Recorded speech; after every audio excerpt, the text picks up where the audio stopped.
Assalomu alaykum. Bugun men sizlar bilan uy sharoitida hot-dog retsepti bilan bo'lishmoqchiman. Buning uchun bizga 1 kosa sut, 1 kosa suv, eritilgan sariyog', 50 gram dro'ji, 3 qoshiq shakar, 1 qoshiq tuz kerak bo'ladi. Hammasini solib aralashtirib olamiz.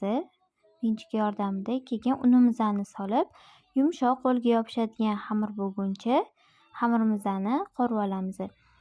Qo'lga yopishadigan xamir bo'lganda ustiga ozgina salat yog'idan solib, yana ozgina aralashtirsak, qo'limizga yopishmaydi, lekin yumshoqqina xamir bo'ladi. Shunaqa xamir qilib, uni oshirishga qo'yib qo'yamiz.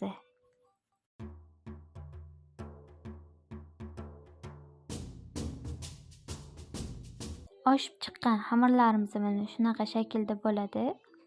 Menda 12 ta zuvala chiqdi.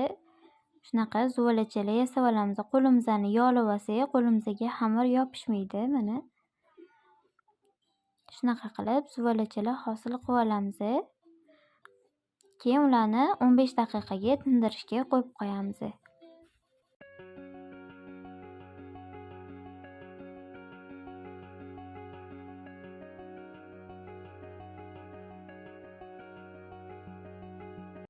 Tingan xamirlarimizni qo'limiz yordamida, jo'vada unaqa yaxshi bo'lmas ekan, qo'limiz yordamida mana shunaqa shaklga keltirib olamiz. Yoyib, dumaloq qilib o'rab, chetlarini tekislab olamiz. Hamma xamirlarimizni shu shaklda qilib chiqamiz, yoyamiz. Xuddi videoda ko'rsatilgandek, keyin dumaloq qilib o'rab chiqamiz, chetlarini tekislab qo'yamiz. Buni ham 15 daqiqa tindirib qo'yamiz. Tingan xamirlarimizni ustiga tuxum, tabga ko'ra kunjut sepib, 180 gradusga yarim soatga duxovkaga jo'natamiz.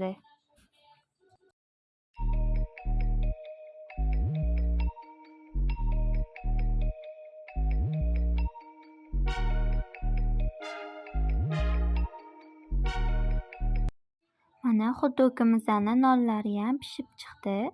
Pishib chiqqan nonlarimizni ustiga muzdek suvga ho'llangan sochig'imizni yopib qo'yamiz sovigungacha.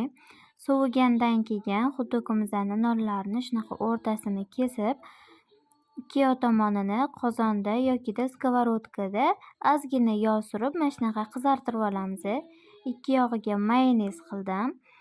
Ketchup, tabga ko'ra hamma o'zi xohlagan masalliqlarni solsa bo'ladi.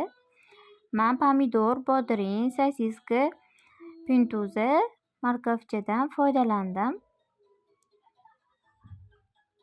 Hot-dogimizning mazasi ko'chanikiga o'xshab juda ham mazali chiqadi. Tayyorlab ko'rishingizni tavsiya qilaman. Sog' bo'linglar, salomat bo'linglar, kanalimizdan uzoqlashmanglar.